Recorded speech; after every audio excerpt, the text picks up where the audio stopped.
Du 28 février au 4 mars 2023, un séminaire de réflexion s'est déroulé à Bamako en vue de contribuer à la prise en compte du genre dans le processus électoral et dans les réformes politiques et administratives en vue d'assurer l'organisation du référendum et des élections générales.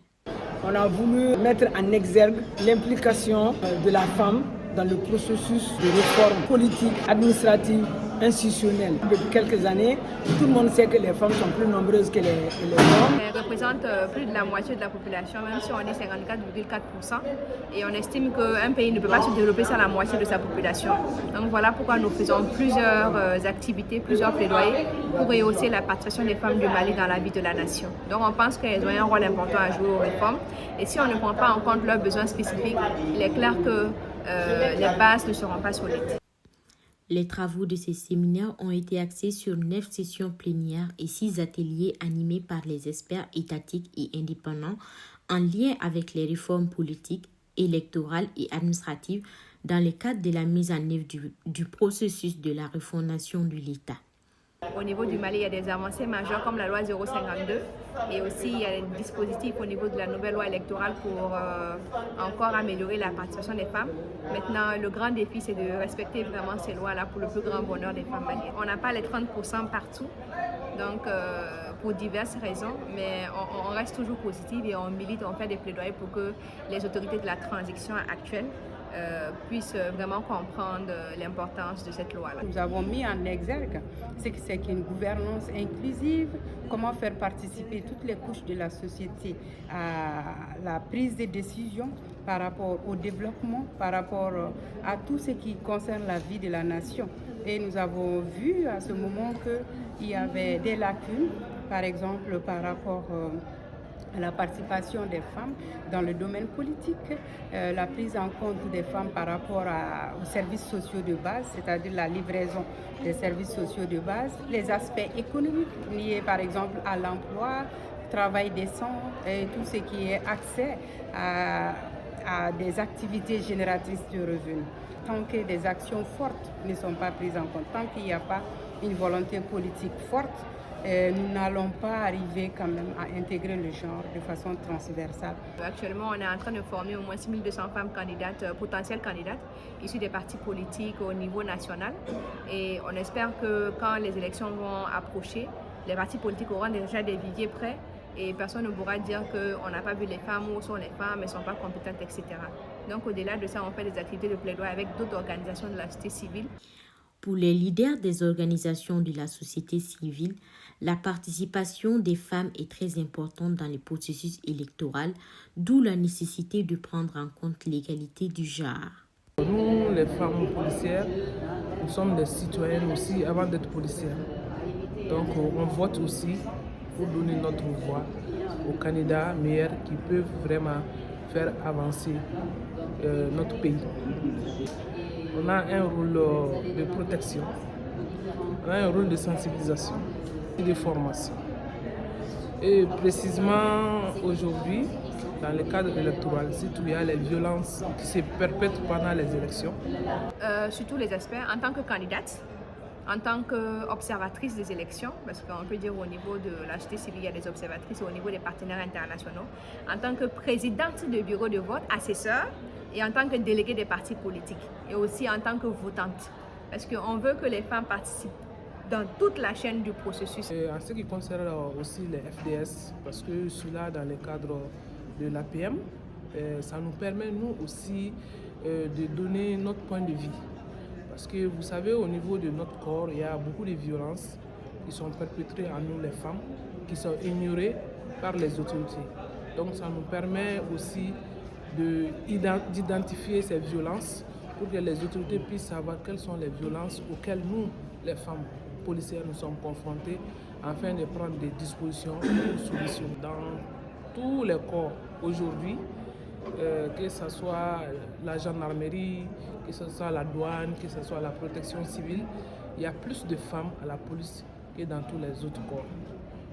On n'a pas atteint bien sûr les 30%, mais aujourd'hui la police tourne autour de 17%, alors que dans les autres corps, ils n'ont même pas atteint 10%.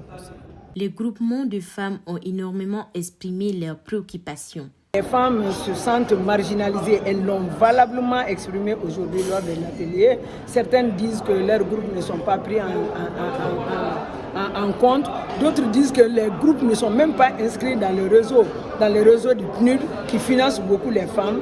Certains trouvent qu'elles sont insuffisamment impliquées, invitées, conviées. Et d'autres disent qu'elles ont des préoccupations à la base. Si elles ont l'eau, par exemple, que son Excellence le Président leur donne, elles n'ont pas la satisfaction des besoins sociaux de base, tels que la santé et l'école. Donc tout ça là, ça repose d'abord sur les épaules et sur la conscience, le cœur de la femme. Lors des élections, ce sont les femmes qui sont les plus grandes mobilisatrices. C'est les femmes qui se battent nuit et jour pour que le pays, c'est-à-dire la résilience que nous constatons aujourd'hui par rapport à notre pays, les femmes sont à la base. Alors, tout ce qui concerne la question d'émergence des partis politiques, c'est des femmes qui sont derrière pour être soit aux côtés des hommes, soit les soutenir. Mais malheureusement, quand on arrive au bout de l'échelle, on voit que les femmes ne sont plus présentes ou bien elles sont sous-représentées. Au Mali, par exemple, sur plus de 270 partis politiques, il n'y a que 3 partis politiques qui sont dirigés par des femmes. Et même les partis politiques où il y a des femmes, ces femmes-là ne sont pas mises en tête de liste lors des élections.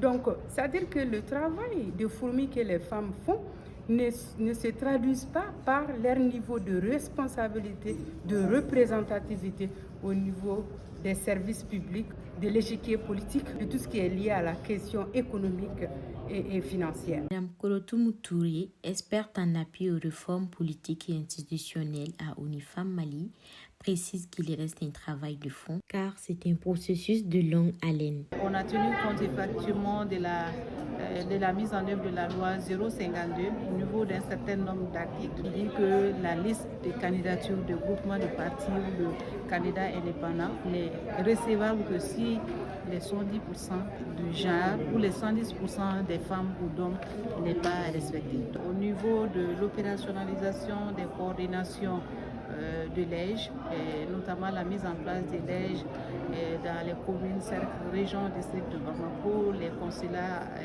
et ambassades. Il y a un certain nombre de dispositions qui devaient être prises en compte pour la participation, la promotion du genre dans ces coordinations. Il y a un travail qui doit être fait à la matière pour que le genre soit effectif au niveau de l'opérationnalisation.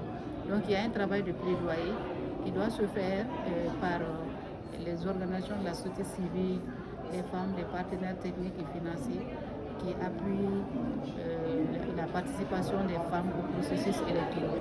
On peut quand même dire qu'il y a un début de solution par rapport à la représentation des femmes au niveau de l'EJ à Bamako. Mais au niveau des coordinations, il faut quand même faire un travail de fond, un travail de plaidoyer.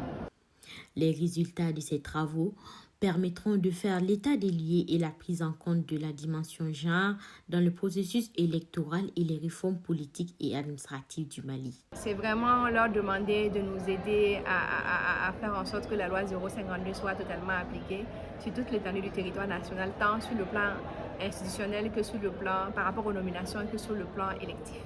Il faut une volonté politique affichée, une volonté politique active, une volonté politique où des actions concrètes sont mises en place pour que les femmes qui sont dans le besoin d'être appuyées, d'être accompagnées, de jouir des bienfaits du développement puissent avoir enfin accès. Et ça, c'est une question de justice sociale, c'est une question d'équité, c'est une question de développement.